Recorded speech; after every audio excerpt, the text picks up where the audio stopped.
Some doors were meant to stay closed, but she had never been good at following rules, especially the ones written in blood. Have you checked if you're subscribed to the channel? And tell me from which city you're listening to this story? Kira had always been drawn to broken things. As a child, she collected shattered pottery from the riverbank near her village, pieces of lives that no longer existed, and tried to fit them back together. She never succeeded, but she kept trying, her small fingers tracing the jagged edges, imagining the whole from the fragments. Her mother used to watch her with a sadness Kira didn't understand then and say, "Some things are meant to stay broken. Child, trying to fix them only cuts you open." Kira never listened. She grew up in a village called Ashen Moor, a place so small it barely had a name on any map, tucked between hills that rolled like sleeping giants and forests that whispered secrets to anyone willing to listen. The village survived on what little the land gave, farming soil that grew harder each year, trading with travelers who came less and less frequently. It was a dying place, and everyone knew it, but no one spoke of it. They simply endured as their parents had endured, as their grandparents had endured, as if suffering was a legacy to be passed down like heirlooms. Kira's father was the village record keeper, a quiet man who spent his days in a small stone building, filled with books and scrolls and documents that no one ever read. He taught Kira to read when she was 5, writing letters in the dust with his stick, making it a game. By the time she was 10, she had read everything in his collection twice. The histories, the genealogies, the treaties and contracts and complaints. She absorbed it all with a hunger that worried her mother and puzzled her father. "Why do you need to know these things?" her mother asked once, watching Kira pore over a crumbling text about a war fought 300 years ago. "It's the past. It's dead. It can't help you." "The past isn't dead," Kira replied, not looking up. "It's just sleeping. And sometimes it wakes up." Her mother had no answer to that. When Kira was 16, her father died. A fever swept through the village that winter, taking the old and the weak and, inexplicably, her father, who had been neither. One day he was translating an ancient text about mineral rights in the northern mountains. The next he was burning with heat, delirious, calling out names Kira had never heard. By the third day he was gone. Kira became the record keeper. It wasn't a position anyone else wanted, and she was the only one who could read the old scripts anyway. The village elders gave her the key to the building, the same iron key her father had carried on a cord around his neck, and told her to maintain the records as he had. They didn't tell her what that meant. They assumed she knew. She didn't, but she learned. The record building was larger than it appeared from the outside. The main room held the recent documents, land deeds and birth records and tax ledgers. But in the back, through a narrow door she had to duck to pass through, was another room, and beyond that another and another. The building descended into the hill it was built against, rooms stacked on rooms, each one older than the last, each one filled with the accumulated memory of centuries. Kira explored them all. She spent her days fulfilling her official duties, recording births and deaths and marriages, and her nights descending into the archives, reading by candlelight until her eyes burned and her back ached. She read about Ashenmoor's founding 500 years ago by refugees fleeing some catastrophe the records never quite named. She read about the early years when the village had been prosperous, a stopping point on a trade route that no longer existed. She read about the slow decline, the dwindling population, the increasing isolation, and she read about the seal. It was mentioned only in passing, in a document dated 237 years ago, written in a hand so shaky it was almost illegible. The village elder at the time had written, "The seal upon the forbidden chamber remains intact. Praise be to those who came before. May it never be broken, may the door never be opened, may we never forget why it was closed." That was all. No explanation of what the forbidden chamber was, where it was located, or what was inside it. Just that cryptic warning, buried in a routine report about grain stores. Kira couldn't stop thinking about it. She searched through every document in the archives, looking for more references. She found a handful scattered across decades, each one maddeningly vague. The seal holds. The chamber remains sealed. We have checked the door. It is still closed. Always the same relief, the same gratitude, the same fear barely concealed beneath the words, but never an explanation. She asked the elders if they knew anything about a forbidden chamber. They looked at her with blank faces and shook their heads. If such a thing existed, the knowledge had been lost, or deliberately forgotten. That should have been the end of it. Kira should have let it go, focused on her work, on helping the village survive another harsh winter. But she couldn't. The mystery gnawed at her, a splinter in her mind that she couldn't extract. Every night she dreamed of doors. Locked doors, sealed doors, doors covered in chains and symbols she couldn't read, and beyond them something waiting.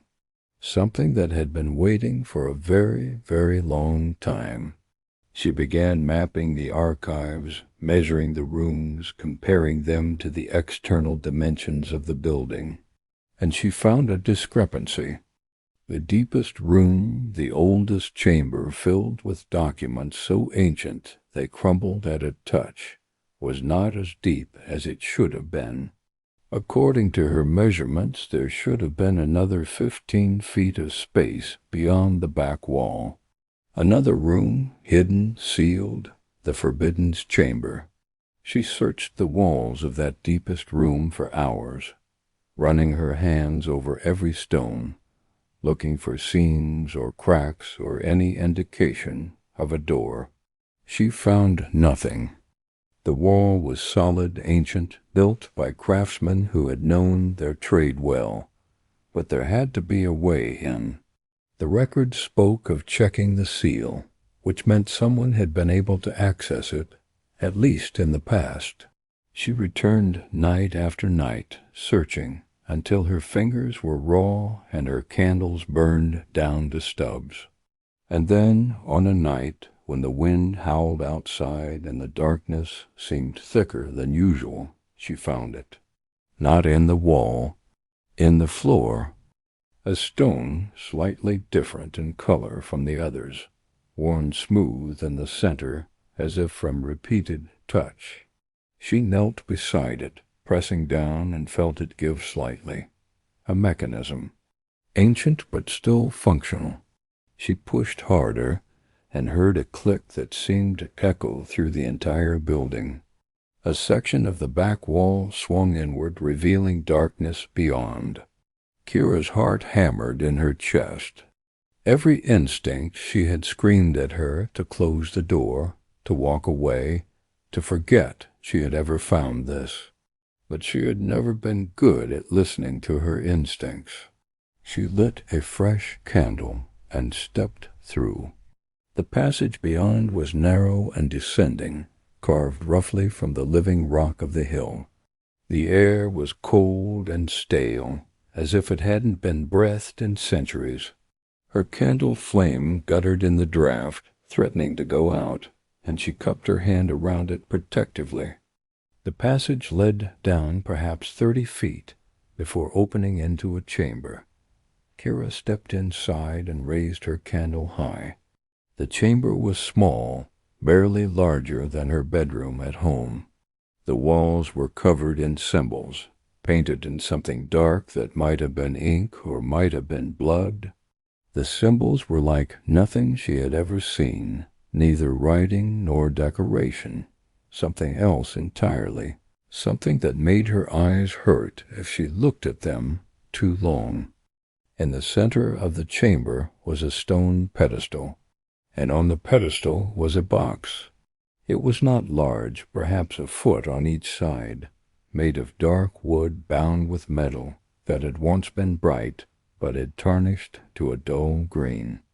Around the box, carved directly into the pedestal, was a circle of more symbols, and spanning the gap between the box and the circle was a seal, a band of wax or resin or something similar, marked with an imprint Kira couldn't quite make out in the flickering candlelight.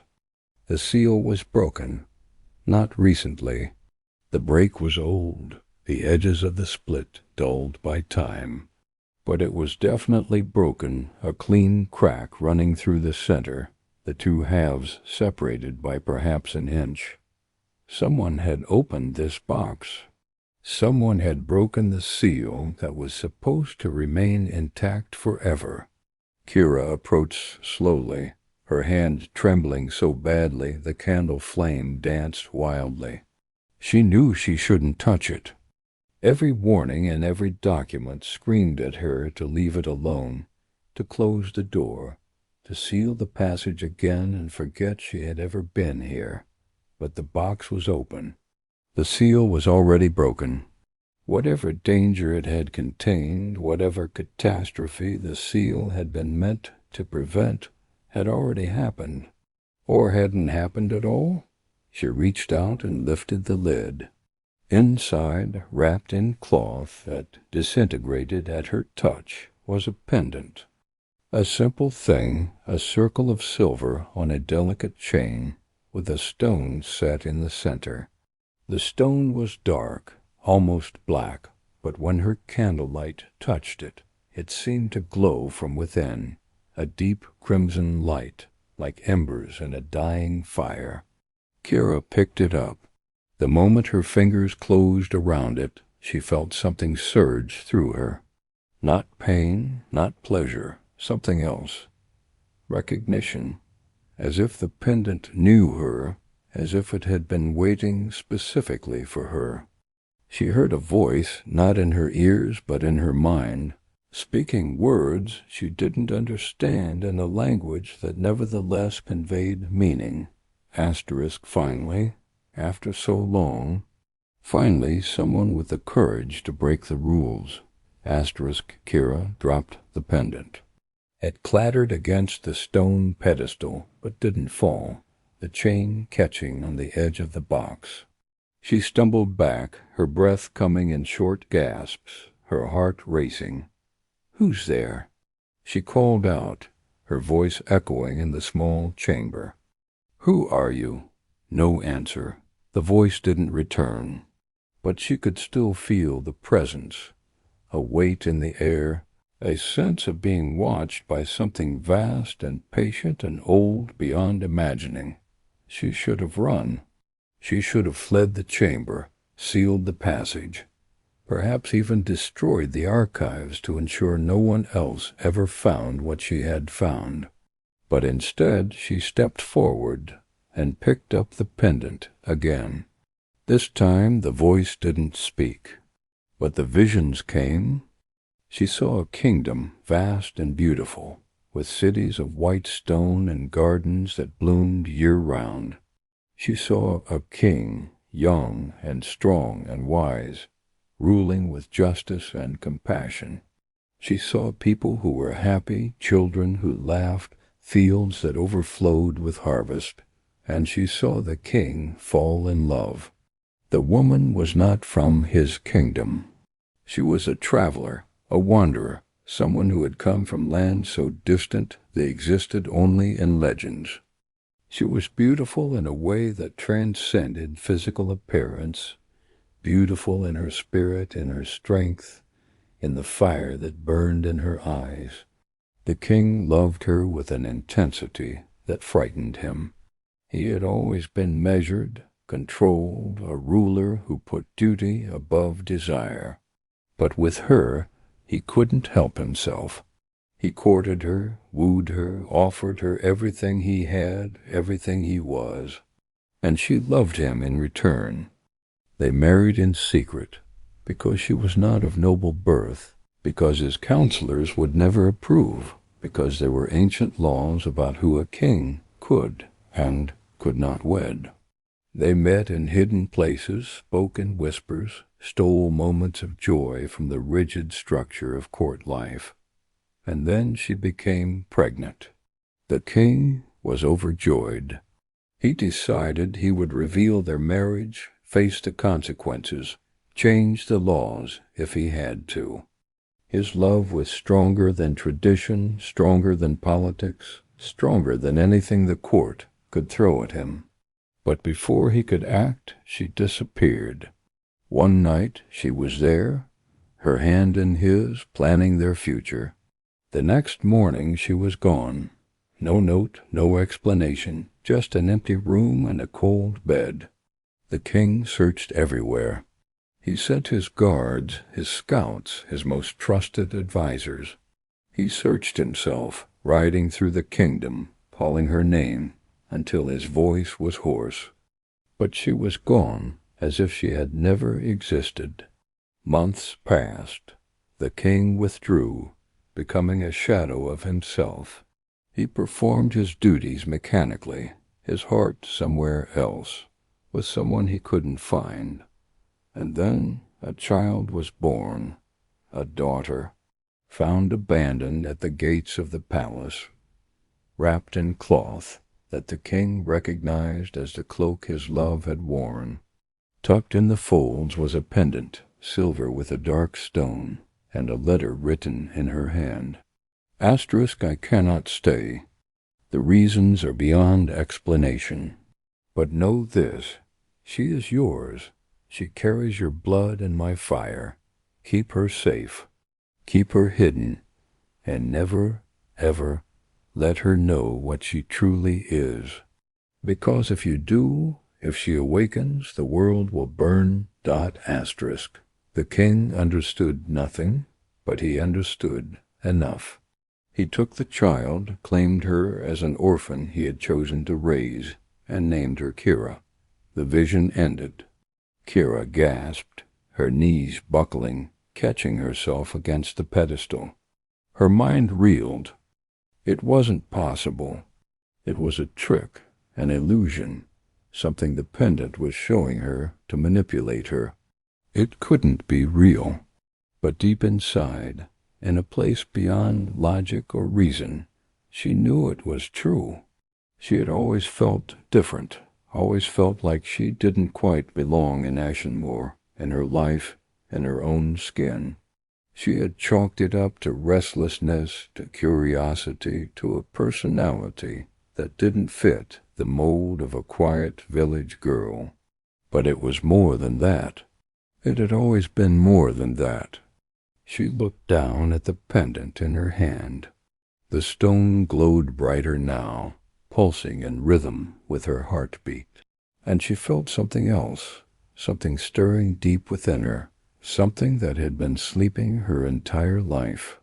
The fire her mother had spoken of, the flame that lived in all bearers.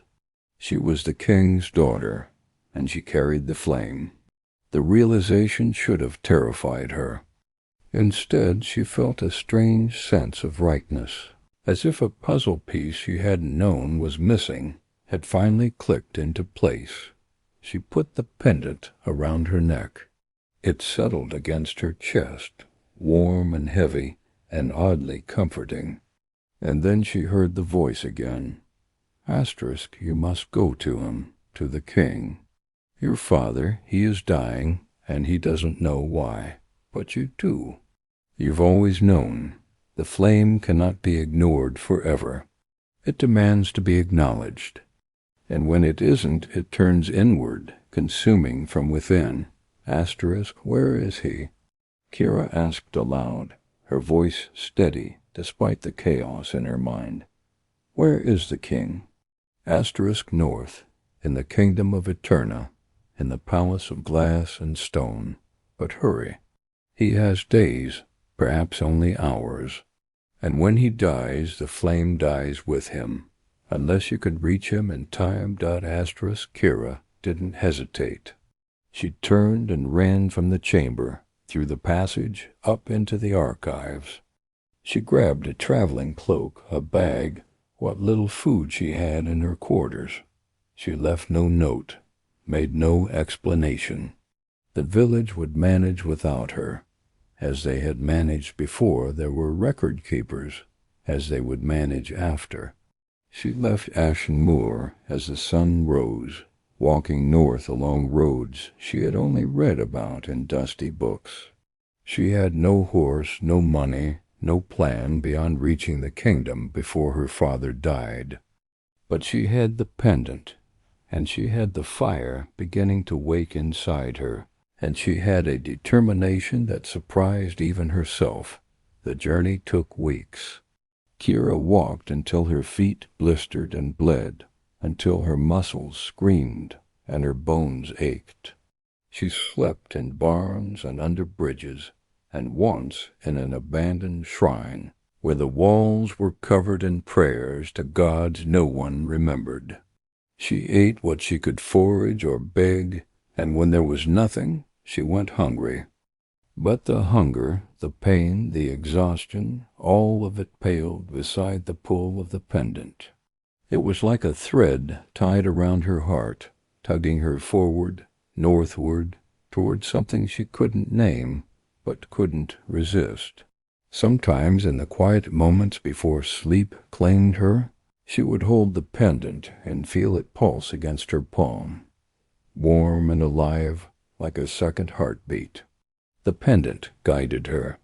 She didn't understand how, but she could feel it pulling her in the right direction, a compass pointing not north but toward something essential, something that called to her blood. When she veered off course, even accidentally, she felt a wrongness, a dissonance that made her stomach turn and her head ache. When she corrected, when she found the right path again, the sensation eased, replaced by a certainty that felt almost like coming home. As she traveled, the flame inside her grew stronger. At first it was just a warmth, a pleasant heat in her chest that kept the worst of the cold at bay. She would wake in the mornings, her breath misting in the frigid air, and feel that internal warmth spreading through her limbs, making the act of rising and walking another day almost bearable. But as days passed, it became more. The warmth intensified into heat, and the heat began to do things she didn't expect. She began to sense things she couldn't explain. The emotions of people she passed on the road, their fear and hope and despair washing over her like waves, so vivid she sometimes had to stop and catch her breath. A merchant worried about bandits, his anxiety a sour taste in her mouth. A young mother carrying a sick child, her desperate hope a bright ache in Kira's chest. An old man walking toward a village he'd left 50 years ago, his nostalgia and regret so thick Kira could almost touch them. At first, the sensations overwhelmed her. She would pass a traveler on the road and be struck by a wave of emotion so intense she'd stumble, have to lean against a tree or a wall until it passed. But gradually she learned to manage it, to acknowledge the feelings without being consumed by them, to let them wash over her and through her without dragging her under. The history embedded in the land itself began to speak to her as well. Echoes of events long past that resonated in certain places, certain stones, certain trees. She walked through a forest and felt the memory of a battle fought there centuries ago, the fear and fury of men long dead, still clinging to the earth. She crossed a river and sensed the drowning of a child, decades past, the grief of the parents still rippling in the current. She camped in a field and dreamed of lovers who had met there in secret, their joy and passion soaked into the soil like rain. It was exhausting and exhilarating in equal measure. The world was not the simple place she had thought it was, not just soil and stone and sky. It was layered with meaning, with memory, with the accumulated weight of every life that had ever touched it. And now, somehow, she could feel it all, and she began to dream. Not the vague, fragmentary dreams of normal sleep, but vivid, intense visions that felt more real than waking. She dreamed of her father, the king, lying in a bed too large for one person, his skin gray, his breath shallow. Each night the dream grew worse. She saw physicians who couldn't find anything wrong, examining him with increasing desperation, their faces grave as they whispered among themselves. She saw priests who prayed to gods that didn't answer, their litanies growing more desperate as the king's condition worsened. She saw advisers who whispered about succession and power, their eyes already looking past the dying king to what would come after. And she dreamed of him calling out in his delirium, calling for her mother, whose name he spoke with such longing it made Kira's heart break, calling for a daughter he didn't know he had, the name Kira falling from his lips like a prayer or a curse. The dreams drove her forward, faster, harder, until she was barely sleeping, barely eating, her entire existence focused on reaching him before it was too late. She walked through rainstorms that turned the roads to mud, through heat that made the air shimmer and her vision blur, through cold that numbed her fingers and made each breath a labor. She walked until her body became a thing separate from herself, a machine that moved because she willed it to, independent of comfort or pain. She met other travelers occasionally. Most ignored her, too focused on their own journeys to care about a lone woman walking north. But some stopped, offered food or advice or simply companionship for a few miles. She learned to be careful with these interactions. The emotions of others still affected her strongly, and some people carried such darkness, such pain, that being near them was like drowning. There was a peddler who gave her bread and cheese and talked for an hour about his daughter, who had died the previous winter. His grief was so heavy Kira could barely breathe around it, thick and choking like smoke. There was a group of pilgrims heading to a shrine in the east, who invited her to share their fire one evening. Their faith was bright and warm, but tinged with a desperation that made Kira sad, a sense that they were praying to gods who had long since stopped listening. There was a young man, perhaps her age, who walked beside her for half a day.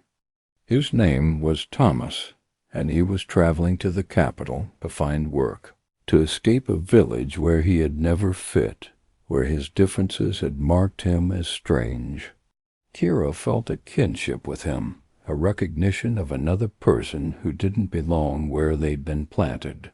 They talked about nothing important, the weather and the road and the price of bread, but it was the longest conversation she'd had in weeks, and when they parted at a crossroads, she felt oddly bereft. And there was an old woman, hunched and weathered, who looked at Kira with eyes too sharp, too knowing. She said nothing, just reached out and touched the pendant where it hung visible against Kira's chest. The moment her fingers made contact, Kira felt something arc between them, a recognition. The woman was a bearer too, or had been once, the flame inside her reduced to barely an ember, but still there, still real. "You're going to him," the old woman said. It wasn't a question. "Yes," Kira replied, unsure how the woman knew, but certain she did. "It won't be what you expect." "It never is." The woman's hand fell away. "But go anyway. Some things must be done whether we're ready or not." She walked away before Kira could ask what she meant, disappearing into the forest beside the road like a ghost, leaving Kira alone with her questions and her doubts and the endless pull of the pendant. The landscape changed as she traveled north.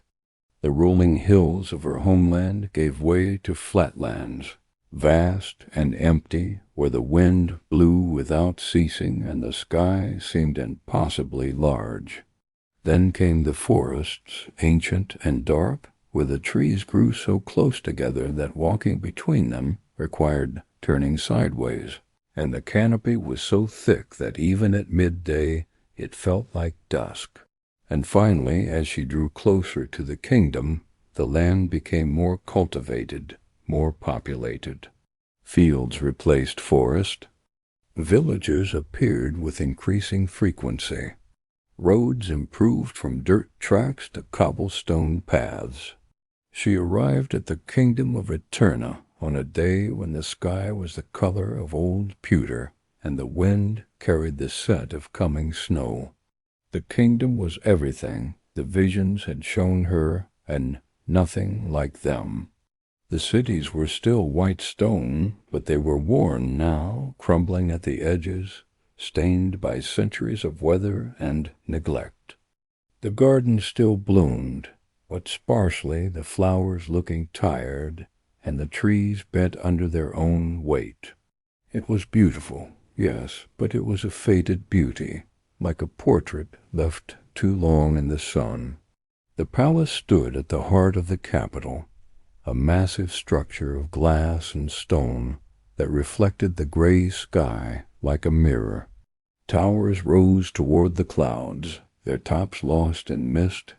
Walls thick as houses surrounded the complex, and guards in gleaming armor patrolled the battlements. It was magnificent and intimidating in equal measure, a monument to power and permanence. Kira stood before it, suddenly aware of how small she was, how insignificant, a village girl in travel-stained clothes, claiming to be the daughter of a king. Her courage, which had carried her this far, faltered. Who was she to demand entrance? Who was she to claim kinship with royalty? She had a pendant and a story, but nothing more. No proof, no validation, nothing but her own certainty, which suddenly seemed fragile and foolish. But the pendant pulsed against her chest, warm and insistent, and she squared her shoulders and walked toward the gates. The guards stopped her, of course. 2 men in polished armor with spears crossed to bar her way. They were young, probably not much older than she was, but they wore their authority like a second skin. "State your business," one said, his tone making it clear he expected her to have none worth hearing. "I need to see the king," Kira said, her voice steadier than she felt. The guards exchanged glances. The one who had spoken laughed, a short, barking sound devoid of humor. "The king is ill. He sees no one, especially not vagabonds who wander in off the road. I'm not a vagabond. I'm his daughter." The laughter died instantly. The guard's expression shifted from amusement to anger, his hand moving to the hilt of his sword. "That's not a joke to make lightly, girl. The king has no children. Everyone knows that. His daughter died years ago in infancy." "I didn't die," Kira said, meeting his eyes. "I was hidden, sent away for my own protection. But I'm here now, and I need to see him before it's too late." "You're mad," the second guard said, his voice uncertain. "Or you're a con artist trying to take advantage of a dying king." Either way, you're not getting through this gate. I can prove it, Kira insisted, desperation creeping into her voice. I have something that belonged to my mother, something that will prove who I am. I don't care if you have the crown jewels, the first guard snapped. You're not— Show me, a voice interrupted. Kira turned to see an older man approaching from inside the gates. He wore robes of deep burgundy, and his gray beard was trimmed close to his jaw. His eyes were sharp and assessing, taking in every detail of her appearance with a gaze that felt like it could see through skin to soul. Chancellor Marcus, the first guard said, straightening to attention. This woman claims to be the king's daughter. We were just explaining that. I heard, Marcus said, cutting him off. He stepped closer to Kira, close enough that she could see the lines around his eyes, the exhaustion etched into his features. You said you have proof? Kira pulled the pendant from beneath her shirt, letting it catch what little light filtered through the clouds. The stone glowed that deep crimson like living embers, pulsing in rhythm with her heartbeat. For a moment everyone was silent, staring at it. Marcus's breath caught. His hand rose as if to touch the pendant, then stopped, hovering in the air. Where did you get that? His voice was barely above a whisper. My mother left it for me. Before she disappeared. Before I was born. Kira's heart was racing, but she kept her voice calm. I found it in a chamber that had been sealed for generations. It called to me. And when I touched it, it showed me everything. Who I am, who my father is, and that he's dying. Marcus stared at her for a long moment. Then he turned to the guards. Let her through.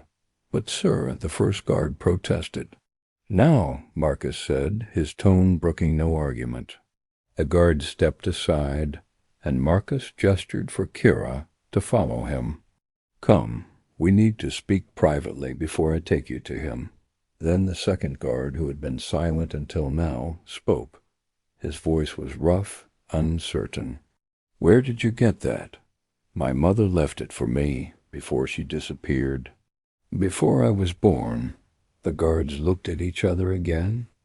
Something passed between them, some unspoken communication.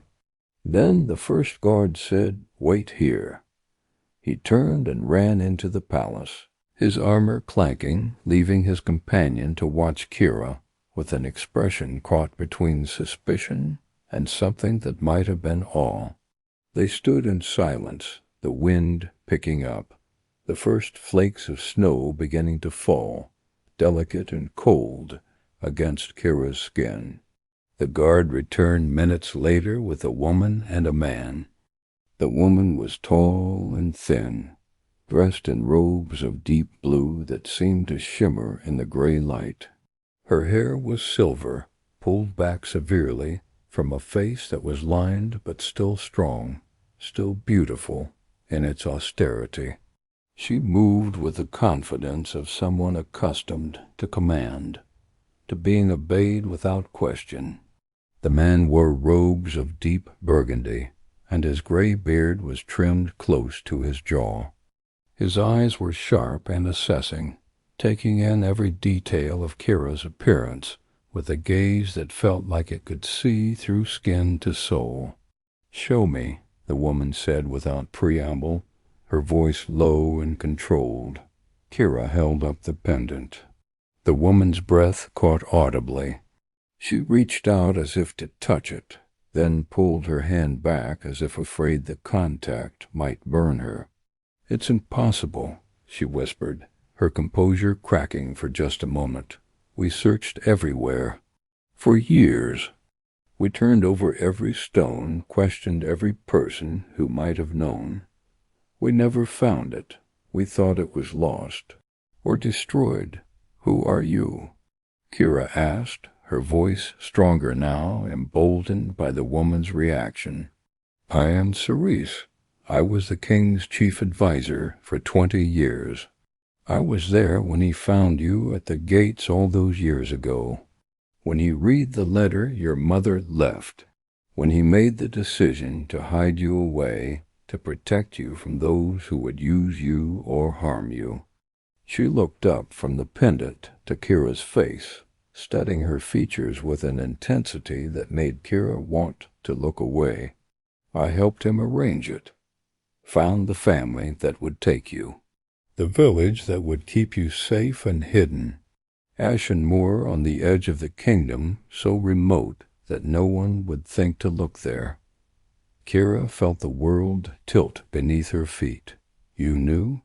You knew about me? Only 3 people knew the truth, the man in burgundy said, stepping forward. The king, Cerise, and myself. I am Marcus, Chancellor of the realm. Everyone else believed you had died in infancy, a tragic fever that took you before your first birthday. It was a lie we maintained to spare the king further pain and to keep you safe from those who might seek to use a royal bastard as a pawn in their political games. But I lived. You made sure I lived, Kira said, pieces of her life clicking into place. The family that raised me. The father who just happened to be the village record keeper, who taught me to read, who made sure I had access to all those old documents. That wasn't coincidence, was it? Cerise shook her head. No, we chose carefully. A man we could trust, a woman who was kind. We watched from a distance, made sure you were safe, made sure you had what you needed. The king wanted to bring you back 100 times, wanted to claim you publicly, but your mother's warning was clear. You were to remain hidden until the time was right. The seal broke, Kira said. Someone opened the chamber. Someone wanted me to find the pendant. Cerise's eyes widened. The chamber was opened? When? I don't know. The break in the seal was old, maybe years old. But I only found it a few weeks ago. Cerise and Marcus exchanged a look heavy with meaning. Then it's begun, Cerise said quietly. After all these years, after all our precautions, it's finally begun. The pattern is repeating. What pattern? Kira demanded, frustration rising in her voice. What's happening? Why won't anyone just tell me the truth? Marcus sighed, and suddenly he looked very old, very tired. Come inside. This is not a conversation for the courtyard. If you truly are who you claim to be, if the pendant has accepted you, then you have a right to know everything. And you're the only one who might be able to save him. Kira followed Cerise and Marcus through the palace gates, leaving the guards behind. They walked through courtyards where fountains stood silent and dry, their basins filled with dead leaves. Through gardens where the plants looked half dead, struggling despite the attention of gardeners who moved among them with worried faces. The whole palace had the feel of a place holding its breath, waiting for something terrible to happen. They entered the main structure through doors of carved oak bound with bronze. Inside, the halls were marble and glass, soaring ceilings held up by pillars carved with scenes of ancient battles and celebrations and coronations. Tapestries hung on the walls depicting the history of the kingdom, generations of kings and queens staring down at Kira with painted eyes that seemed to judge her, to find her wanting. Servants stopped to stare as they passed, their whispers following in Kira's wake. The girl with the pendant. The girl claiming to be the lost princess. Word was spreading, she realized. By nightfall, the entire palace would know. By tomorrow, the entire kingdom. Marcus led them to a small private chamber off the main hall. It was simply furnished, just a table and chairs, a fireplace where a small fire burned. He closed the door and gestured for Kira to sit. "Before we take you to the king," he began, sitting across from her, Cerise standing behind him like a sentinel, "you need to understand what you're walking into. The situation is more complex than you know." "Tell me," Kira said. And so they did. They told her about the king's love for her mother, a passion that had consumed him, made him reckless in ways a king should never be. They told her about the secret courtship, the stolen moments, the wedding performed by a priest they bribed to keep silent. They told her about the pregnancy, the king's joy, his plans to reveal everything, to change the laws if necessary, to make her mother his queen in truth. And they told her about the disappearance, how one morning she was simply gone.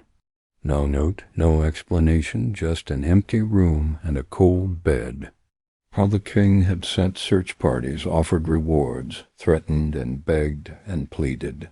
How, months later, a child had been found at the palace gates, wrapped in cloth the king recognized, with a pendant and a letter. What did the letter say? Kira asked, though part of her already knew, had seen it in the visions the pendant had shown her. That she couldn't stay, Cerise said softly. That there were forces at work larger than their love, larger than the kingdom. That the child, you, carried something dangerous. Something that needed to be hidden, kept safe, kept ignorant of its own nature.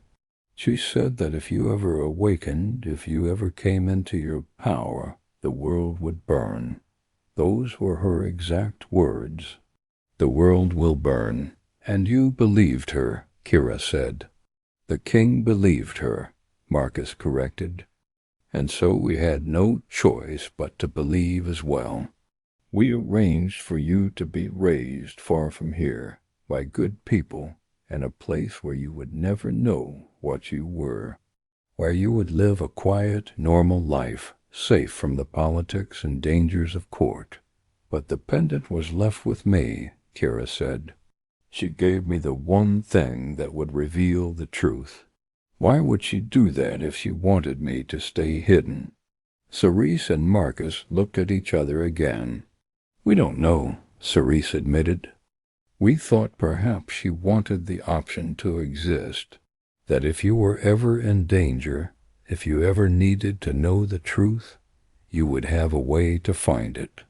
Or perhaps she knew that secrets like this can't stay buried forever, that eventually the truth finds a way out. The king sealed the pendant in that chamber himself, Marcus said. He couldn't bear to destroy it, but he couldn't bear to keep it either. So he hid it, sealed it with wards and symbols, meant to keep it locked away forever. How the seal broke, we don't know, but it did. And you found it. And now you're here. And the king is dying, Kira said. Because of the flame, they both stared at her. You know about the flame, Cerise said. Not a question. The pendant showed me. I know what I am, what he is. A bearer. Then you understand, Marcus said heavily. The flame has been consuming him from within for years. He's been suppressing it, denying it, refusing to acknowledge what he is.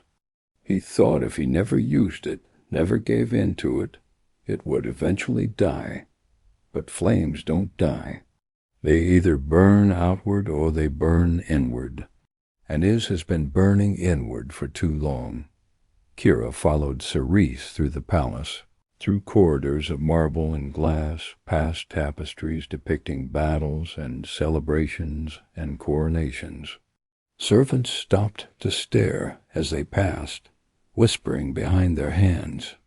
Word was spreading, she realized. The girl with the pendant. The girl claiming to be the lost princess. They climbed stairs that seemed to go on forever, ascending to the highest tower of the palace. At the top was a single door, guarded by 2 more soldiers, who stepped aside at Cerise's approach without question. Beyond the door was a chamber filled with light from windows on all sides, and in the center, in a bed that looked like it was meant for a giant, lay a man. Kira had seen him in her dreams, but the reality was worse. He was thin, almost skeletal, his skin gray and waxy. His breathing was labored, each inhalation a struggle. Physicians clustered around the bed, checking pulses, applying poultices, whispering consultations that clearly weren't helping. Cerise cleared her throat. "Leave us." The physicians looked up, startled. One started to protest, but something in Cerise's expression stopped him. They filed out, glancing back at Kira with curious, suspicious eyes. When they were gone, Cerise turned to Kira. "The flame is consuming him from within.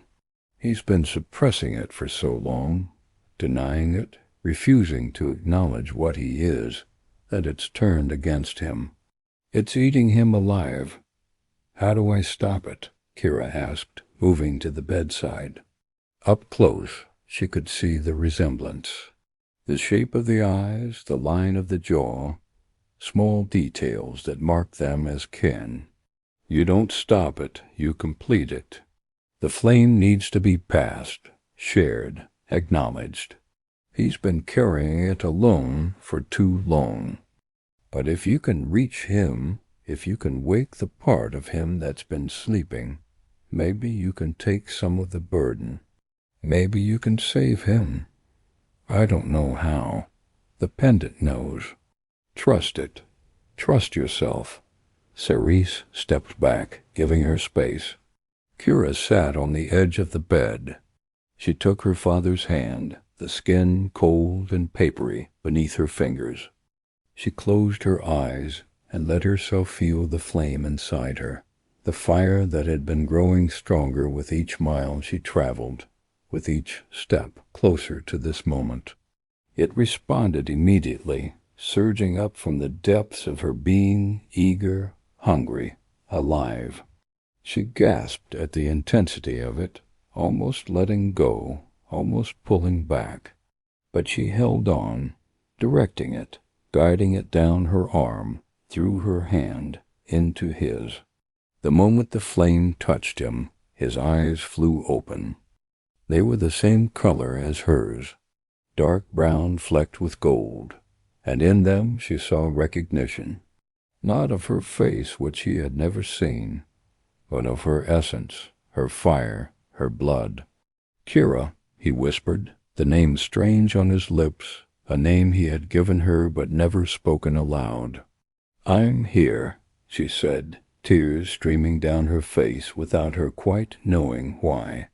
"I'm here, Father." His hand tightened on hers, strength returning to his grip. The gray color began to fade from his skin, replaced by something healthier, more alive. The flame was moving between them now, flowing back and forth, balancing, equalizing. "You found it," he said, his voice growing stronger. "The pendant. I tried to hide it. Tried to make sure you'd never find it, never know what you were. But part of me hoped, part of me always hoped." "Why?" Kira asked. "Why hide me? Why deny who I am?" "Because your mother warned me. She said if you awakened, if you came into your power, terrible things would happen. The world would burn. I didn't understand. I still don't.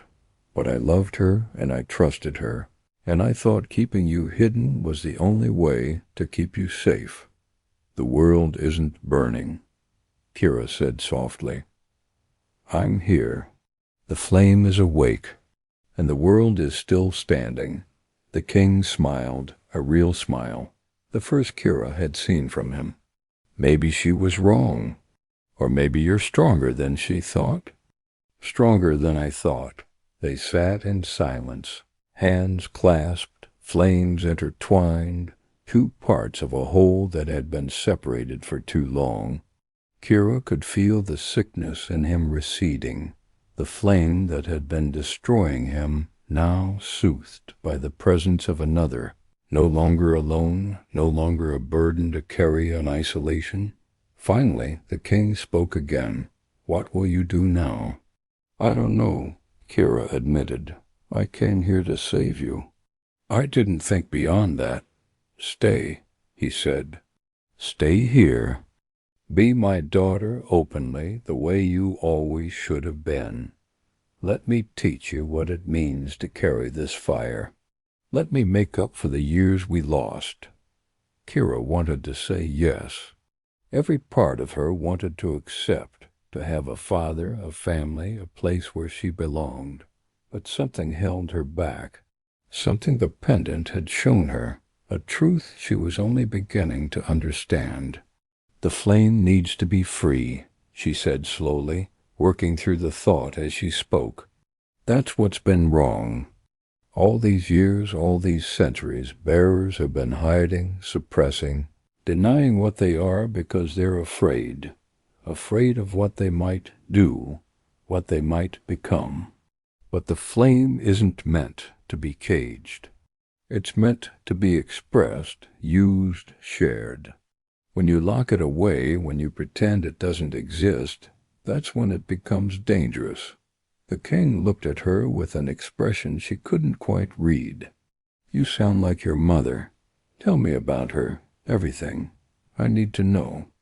And so he told her about the woman who had appeared in his kingdom like a comet, brilliant and brief, about the love that had consumed them both, a love that transcended reason and duty and all the careful boundaries he had built around his heart, about her departure, the note she left, the mystery that had haunted him every day since. She said her name was Mira, the king said, and Kira's breath caught. "Though I suspect that wasn't her real name. She never told me where she came from, or why she had to leave. Only that there were forces at work larger than both of us, and staying would endanger everything we loved. Mira, the same name as the woman in the other story, the woman who had raised Elion. Was it coincidence? Or was it something more, a connection between bearers that transcended individual stories, a web of flame that linked them all? Kira realized she might never know, but it didn't matter. What mattered was here, now, the father she had just found, and the choice she had to make. "I'll stay for a while," she said finally. "Long enough to learn, to understand what this flame is and what it means, but I can't stay forever. There are others out there, other bearers hiding in fear, other people suffering because they're trying to suppress something that's meant to be embraced. If the world is going to change, if the cycle is going to break, someone has to show them it's possible."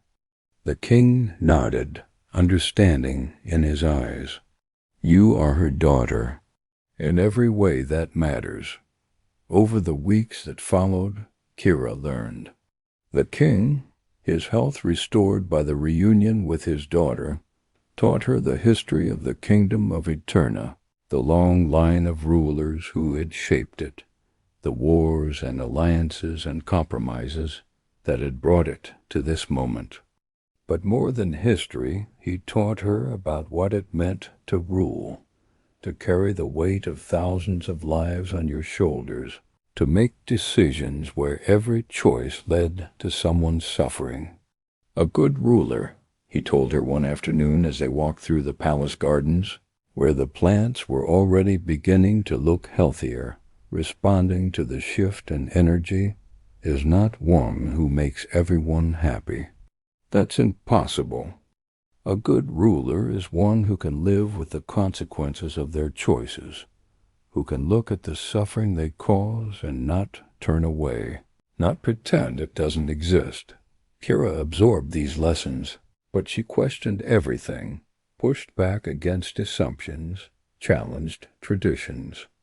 It drove some of the court advisors to distraction.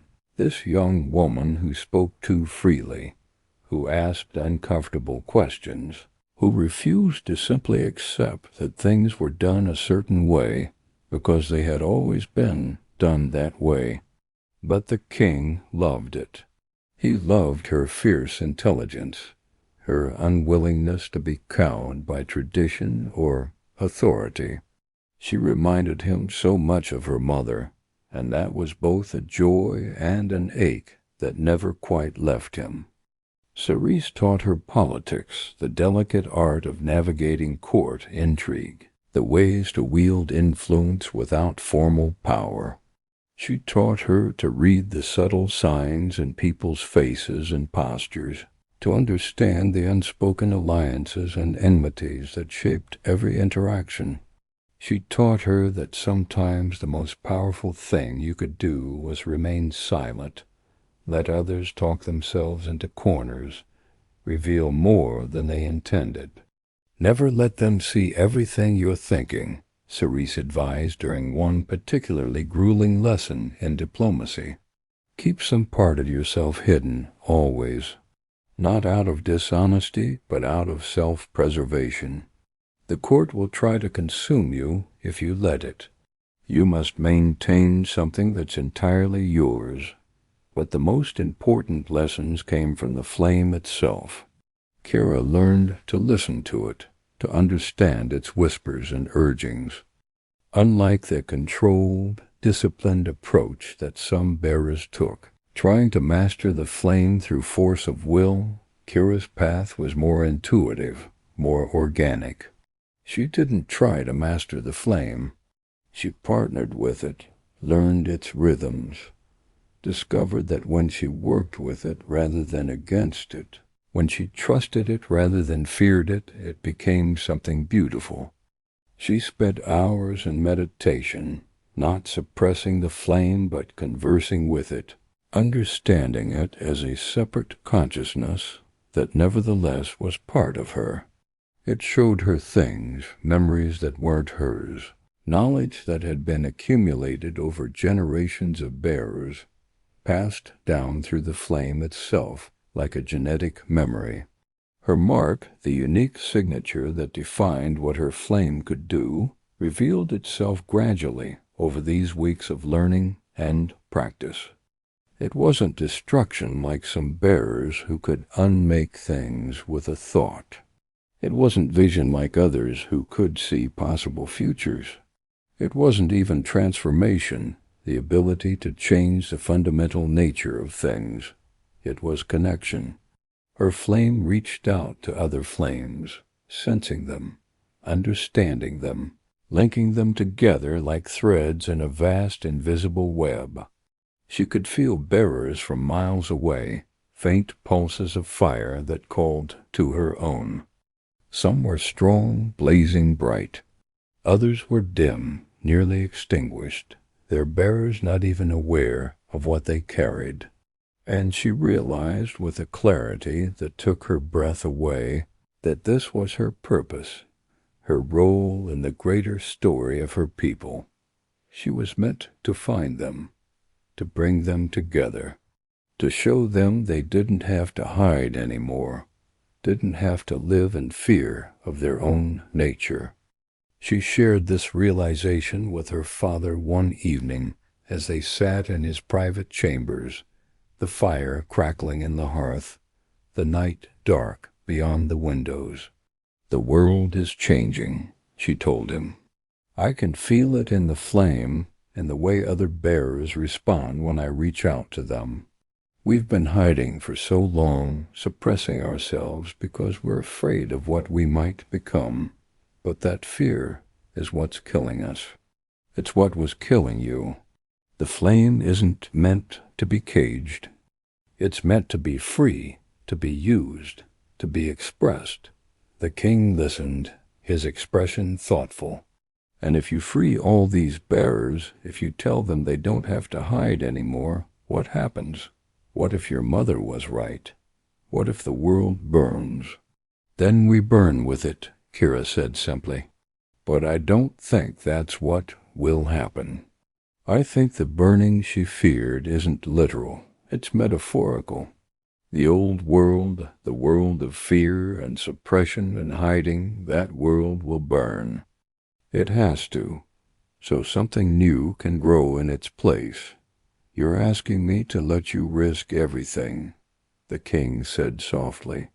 I'm telling you I'm going to do it anyway, Kira replied, with or without your permission. But I'd rather have your blessing. He smiled, reached out and took her hand. You are so much like her, so brave, so certain. It terrified me in her, and it terrifies me in you. But I can't protect you by keeping you locked away. That much I've learned. So yes, you have my blessing. Go, find your people. Wake them up. And may whatever gods still watch over this world protect you. Because I can't. 3 months after her arrival, Kira stood in the throne room of the palace, addressing a gathering of nobles and advisors and common folk who had come to hear the king's announcement. He stood beside her, his hand on her shoulder, his presence a comfort and a support. This is my daughter, the king said, his voice carrying through the vast space, amplified by the acoustics of the hall. Hidden for her own protection for 20 years, but hidden no longer. She is Kira, my heir, born of my blood, and the woman I loved more than life itself. She will be my successor, the one who leads this kingdom into whatever future awaits. There were murmurs, whispers, some protests quickly silenced by the guards. But the king's word was law, and the pendant around Kira's neck, visible to all, glowing with that distinctive crimson light, was proof enough of her lineage for most. But more than that, the king continued, and this part was unplanned, unrehearsed. Kira realized as she felt him tense beside her. She is a bearer. As am I. We carry the flame that has been feared and hunted for centuries, the fire that lives in the hearts of those who are different. And we are done hiding, done pretending, done living in fear of what we are. The hall erupted. Shouts, cries, some of alarm, some of excitement. The guards moved forward, but the king raised his hand, and they stopped. For too long, he continued when the noise died down enough for him to be heard, we have persecuted those with the flame, killed them, hunted them, driven them into hiding. We did this out of fear, out of the belief that power like theirs could not be controlled, could not be trusted. But we were wrong. The flame is not evil. It is simply power, and like all power, it can be used for good or ill. My daughter will show you that. She will show all of you that bearers are not monsters. They are people, and they deserve to live in the light, not in the shadows. After the announcement, after the formalities and the oaths and the rituals, after the nobles had reluctantly accepted what they could not change, and the common people had cheered for a princess they'd never expected to have, Kira found a moment alone with her father in his private chambers. "Thank you," she said simply. "For what? For trusting me. For letting me be who I am, instead of trying to make me who you think I should be. For standing beside me even when it means revealing your own secret." He smiled, and for the first time since she'd met him, he looked truly at peace. "I made that mistake once, trying to cage the flame, trying to control it through denial and fear. I nearly died because of it.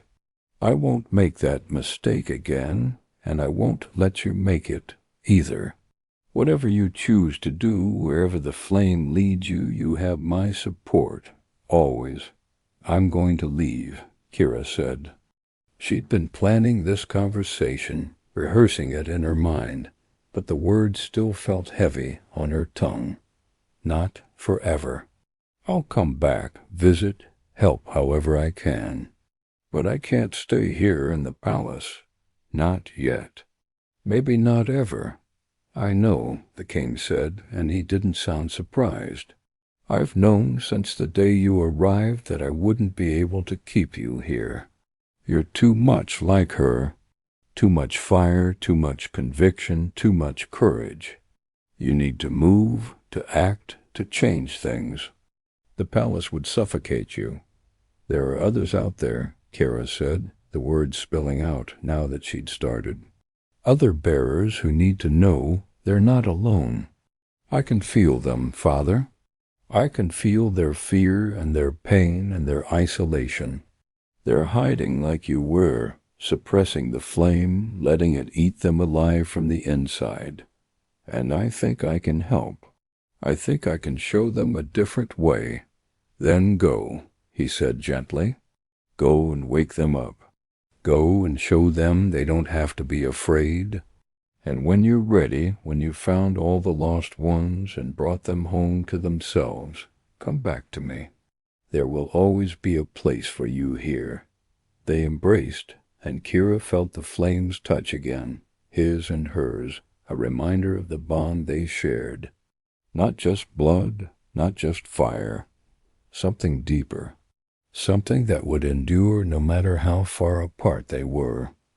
No matter how long she wandered.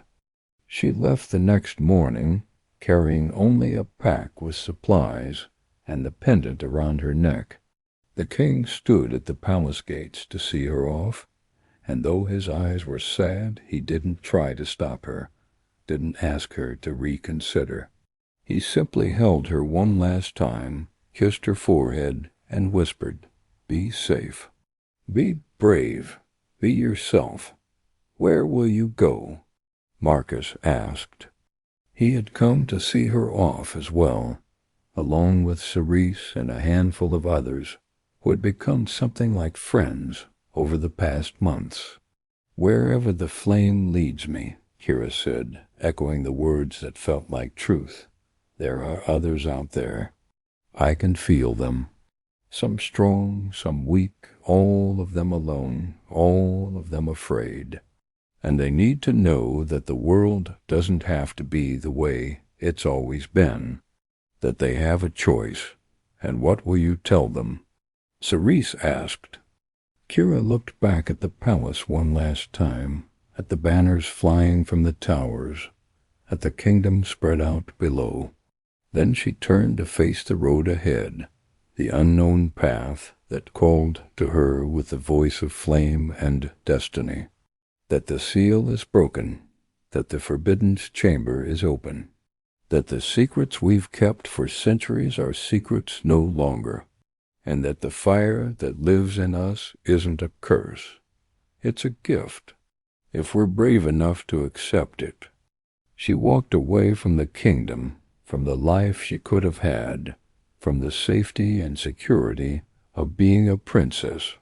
She walked toward uncertainty, toward danger, toward a future she couldn't predict but was determined to shape. But she walked with her flame burning bright, no longer hidden, no longer ashamed. And with each step she felt other flames responding, distant and faint but real. Other bearers scattered across the world like embers in the dark, each one carrying their own fire, each one waiting for someone to tell them they didn't have to hide anymore, that they weren't alone, that their flame was beautiful. The world would change. It had to. The old patterns, the old fears, the old suppressions, they were all crumbling, breaking apart like the seal on the forbidden chamber. And in their place, something new would grow, something brighter, something free. The king's heart had ignited, and in doing so, it had ignited hers. And now she would ignite others, one by one, until the darkness was filled with light, until every hidden flame burned visible and proud, until the world itself was transformed by the fire that had been sleeping for far too long. If this story touched something inside you, if you felt the fire that Kira carried, leave your mark here. A comment, a like, a subscription. Each gesture is a link in this invisible chain that binds us, because you also carry a flame. And maybe it's time to stop hiding it.